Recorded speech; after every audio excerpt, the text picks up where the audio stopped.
Hello students, आपके सामने एक क्वेश्चन है और जो चैप्टर हमारे पास चल रहा है वो है निर्देशांक ज्यामिति। और इसकी एक्सरसाइज 7.2 का जो क्वेश्चन नंबर 9 है वो हम इस वीडियो में डिस्कस करने वाले हैं। ये 9वां क्वेश्चन आपके सामने लिखा हुआ है, आप बुक से भी पढ़ सकते हैं क्वेश्चन को। इसमें आपको दो बिंदु दे रखे हैं, ज़रा दो बिंदु देख लें। एक बिंदु ये दे रखा है, एक बिंदु ये दे रखा है, को जोड़ने वाले रेखाखंड ए बी। तो हमें पहले एक रेखाखंड बनाना पड़ेगा। ये हमने बना लिया रेखाखंड।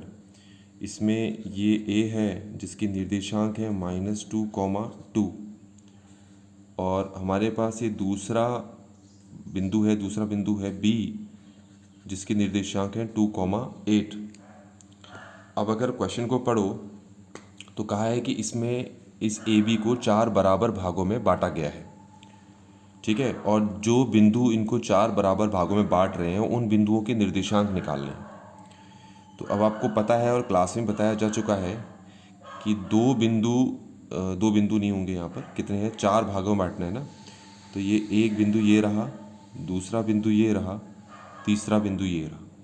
तो हमें इन 3 बिंदुओं के निर्देशांक यहाँ पर निकालने हैं। अब आपको क्लास में जिस तरीके से कराया आप तो वैसे भी कर सकते हैं, वो भी ठीक है। लेकिन यहाँ पर मैं क्या करूँगा, इसको जल्द से जल्द सॉल्व करने की कोशिश करूँगा, ठीक है। तो आपके पास यहाँ पर ये बिंदु है, इसका मैं नाम बनेगा P, इसका नाम Q और इसका नाम R रख लेता हूँ। तो सबसे पहले मैं क्या करूँगा, मैं Q का निर्देशांक निकालने की कोशिश करूँगा। और इसको आपको पता है x1 y1 कहते हैं और इसको x2 y2 कहते हैं।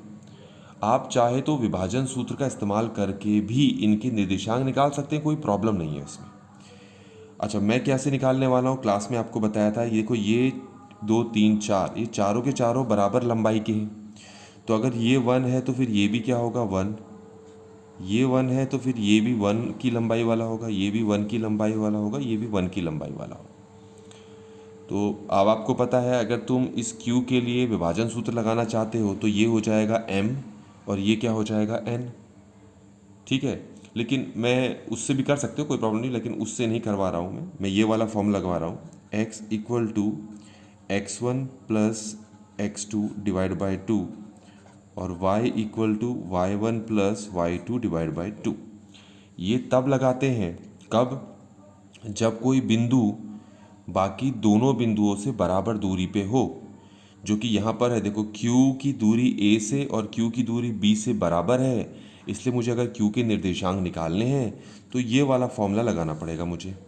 ये बना है आपका विभाजन सूत्र से ही बना है, कोई और सूत्र से नहीं बनाया है। तो अब ये x है तो x ही रहेगा। x1 कितना है देखिए, -2 है, प्लस x2 कितना है देखिए, 2 है, और नीचे 2 है। y = y1 + y2, y1 है 2 और y2 है आपके पास देखिए 8/2।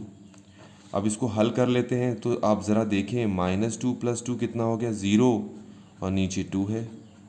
2 + 8 कितना हो गया, 10/2 है।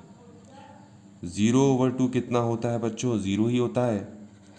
और 10 को 2 से डिवाइड करोगे तो 5 आ जाएगा। तो इस तरीके से देखिए, मुझे Q के निर्देशांक मिल चुके हैं। अब इसी फॉर्मूले का यूज़ करके मैं P और R के भी निर्देशांक निकालूंगा। तो इसलिए मैं इनका डायग्राम फिर से बनाता हूँ। तो अब बच्चों ये देखो, मैंने ऊपर वाला डायग्राम को फिर से बना दिया है। बस अंतर इतना है, एक ही जगह A तो रखा है, पर जो Q है, क्योंकि Q के निर्देशांक मैं निकाल चुका हूँ जो कि है 0,5, तो मैं Q की जगह 0,5 इस बार रख दिया है, ठीक है। और लास्ट में B के निर्देशांक तो ऐसे ही रहेंगे। तो अब बचे हमारे पास P और R। अब मैं आपको P के निर्देशांक निकाल कर दिखाऊंगा। तो P के निर्देशांक अगर आपको निकालने हैं तो खुद देखें, यहाँ P से यहाँ की दूरी और P से यहाँ की दूरी बराबर है। तो मैं क्या करता हूँ, इसके नीचे x1 y1 लिख देता हूँ और इसके नीचे x2 y2 लिख देता हूँ, ठीक हो गया। अब खुद ही देखें कि P की दूरी यहाँ से और यहाँ से बराबर है, इसलिए जो फॉर्मूला यहाँ पर लगेगा वो कुछ यूँ लगेगा, x = x1 + x2 / 2 और y = y1 + y2 / 2, ऐसे करके लिखेंगे। x की जगह x रहेगा, x1 कितना है इस बार, -2 है बच्चों, प्लस x2 कितना है बच्चों, 0 है, और नीचे हमारे पास क्या है, 2 है। अब y निकालना है तो y1 कितना है बच्चों 2 है, प्लस और y2 कितना है बच्चों 5 है और नीचे 2 है।